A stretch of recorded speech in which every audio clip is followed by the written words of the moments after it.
Alright, this is intense training for high-performing entrepreneurs. Optimizing training intensity to fuel business achievement. By the end of this, you'll know the exact training intensity that you need to use in order to gain as much muscle and strength as possible, understand the key principle that I've used to put on over 30 kilograms of muscle as a skinny guy or hard gainer, and be able to train as much or as little as you want and be able to cater this to any period of time, no matter how busy your business is, whilst gaining muscle and strength. Watch till the end and DM me about any questions that you have related to your training intensity. When it comes to training, one of the biggest things that is going to have an effect on how effective your training is, it's going to be your intensity. So if you are in a position where you're not really pushing the intensity, you're not really going to make as much progress as you could, both in the short and the long term. Because the fact is, if you always chase that intensity and you allow your body to do its thing by way of the recovery that it needs to do, which for most people they'll be doing enough as long as you eat enough and rest enough, you will basically always progress because of the fact that you are going to always push to a certain intensity, and then your body will recover from that, and then you push for that intensity again and your body recovers from that. So every time you push that intensity, for example, if you're doing a barbell bench press and you push to failure with 60 kilograms and you can do 12 reps of that. Next time you push to failure with 60 kilograms, it's going to be more than 12 reps that you can do. So, and then you push the intensity, so maybe it's 15 reps and then 20 reps the following week. And then you can go up in weight, that kind of thing. So, what we're going to talk about, my recommendation is pushing to failure for most people, or 1 rep shy of failure, which is more of a reps in reserve model, as it were.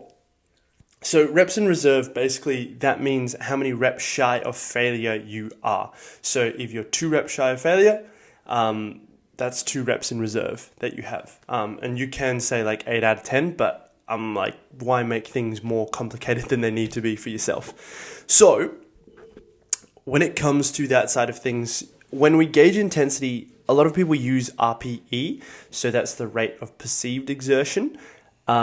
And the reason that tends not to be the best is because we aren't naturally very good at gauging our intensity. A lot of the time when it's subjective like that, when it's more subjective like RPE, we tend to be like, oh yeah, that felt like a 10 out of 10. But in reality, we could have done 5 to 10 more reps a lot of the time, especially if you're a bit newer to training.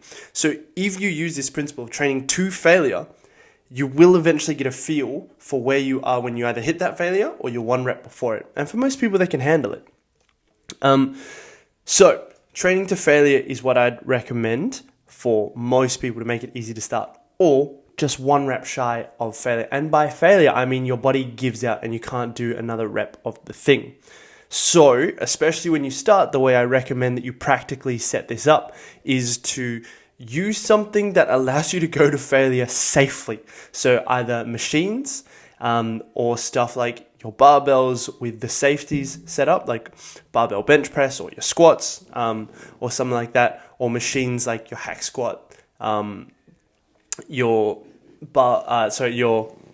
chest press, flat chest press, your incline chest press, that kind of stuff. If you hit failure, you're not going to drop the weight on yourself. Even dumbbells, that's why I like to use a lot of dumbbells with my free weight training, because I can push it really hard, and because it does take a little bit of doing to coordinate it and not drop them on your face when you're hitting failure. But if you need to, you can bail and just chuck them to either side of you, which I find really useful.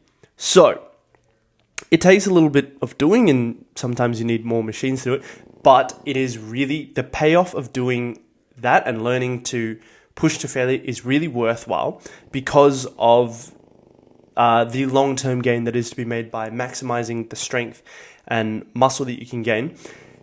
And by pushing to a certain intensity, failure or just 1 rep before failure, you can ensure that every set that you are doing is effective. So by that, I mean like every set that you're doing contributes towards you putting on more muscle or gaining strength, and they go hand in hand. So yeah, when you're pushing to failure like that, it will just maximize the effectiveness of every set. Research goes back and forth, and then there are a multitude of things, but that's one of the biggest things that I found to be useful for myself, is really pushing that point of failure, essentially. And What it looks like is essentially like when you're shaking and you can't get it and you're pushing as hard as you can. You really fight for it for a few seconds, and don't just give up and then let it go quickly. You slowly come back and utilize that eccentric as much as possible. But a lot of people will get to the point where it starts to be a little bit difficult and then they just drop it. And they're like, oh, okay, I'm done. But that point where it starts to be a little bit difficult is the point where most people can actually do 2, 3, 4, 5 more reps. And those are what are referred to as stimulating reps, or the reps that actually stimulate strength and muscle gain. So it's like you can use less weight, do 4 or 5 reps shy of failure, so have 4 or 5 reps in reserve, and progress that. But you're not really being as effective as you could be, whereas if you decide to push to failure every set, you really push, it gets difficult, you're like, keep going, and then you realize, I can actually do more. Then you unlock that potential within yourself, and you're getting an effective training that way.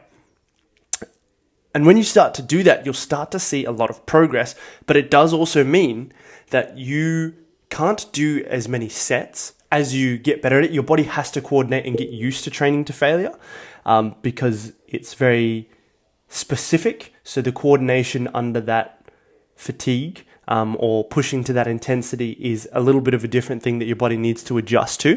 But once you do that, you get used to it. You understand that your limits aren't actually where you perceive them to be a lot of the time. And it means you can just push harder with most anything. So I find that it's similar to going for a long run. When you start the run, first 5 minutes in, 10 minutes in, depending on what kind of person you are. For me, it's like first 5 minutes in, I'll get to the point where I'm like, man, I need to take a little break. Like if I just stop now, then I'll be a lot better. But if you push through that point, because you don't actually need to take a break at that point. If you push through, you just keep running. It might be like 30 seconds, a minute. You feel like, I'm going to die or something like that. You don't actually feel like you're going to die. But like, man, this is really hard. But once you push through that, however long that period of time is, you find that, I can just keep going. And then that's where you do the 30 minutes, the 2-hour runs, the 3-hour runs, that kind of thing. Because of the fact that your perceived limit is much lower than your actual limit. And yeah, you can argue that's a preservation thing of the body, but we can utilize that to our advantage. Even with weight training, that point that most people get to where they're like, I can't do another rep. If you were like, do 5 more because your life depends on it, you'd be able to do 5 more. Most people don't understand where their limits actually lie,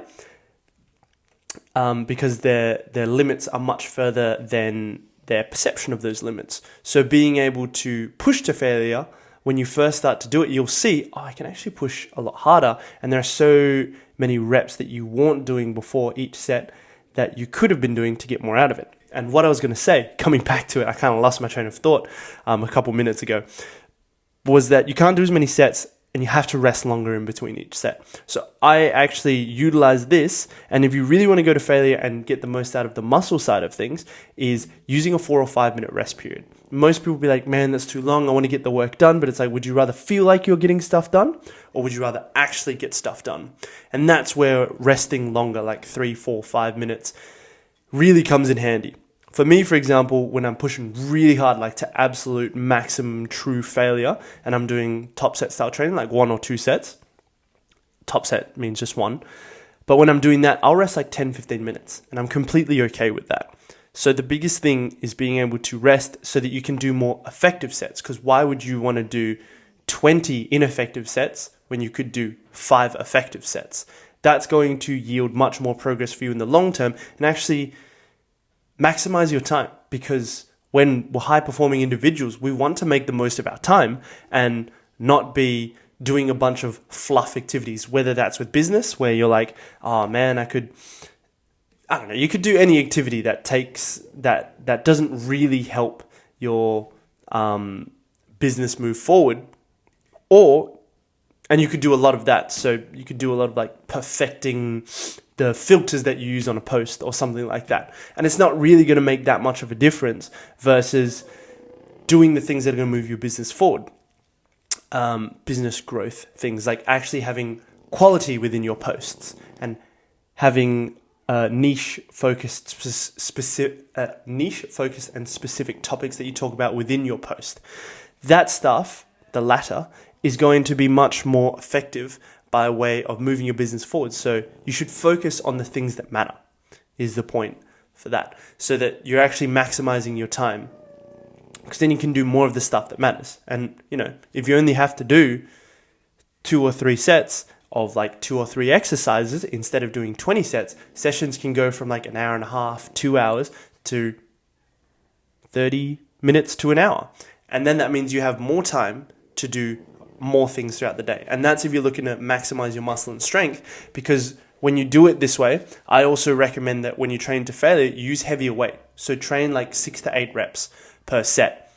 And when you first start out, you can do more sets. Like you can do 4 sets, 4 exercises as a baseline start, with 4 minutes rest, 4 for 4. Yeah, so when you are doing that, you're going to use enough weight to do 6 to 8 reps and hit that failure point, or 1 rep before failure, within 6 to 8 reps. So it's not like you get to 6 to 8 and you stop for the sake of it. If you have to keep going because you can do way more than 6 to 8, do the 15 or however many it is, then go up and wait for the next set. And that way you can make sure that you're not limited by fatigue during the set. Because even as you're doing more and more reps, you start to get fatigued, and then sometimes you can stop because you're more so fatigued, which isn't what is going to maximize growing muscle for yourself. It's going to that point of what I call the maximum contractile capacity of your muscle. So the maximum contractile capacity of your muscle is the point where that's the most that muscle can contract just independently. But when you add fatigue,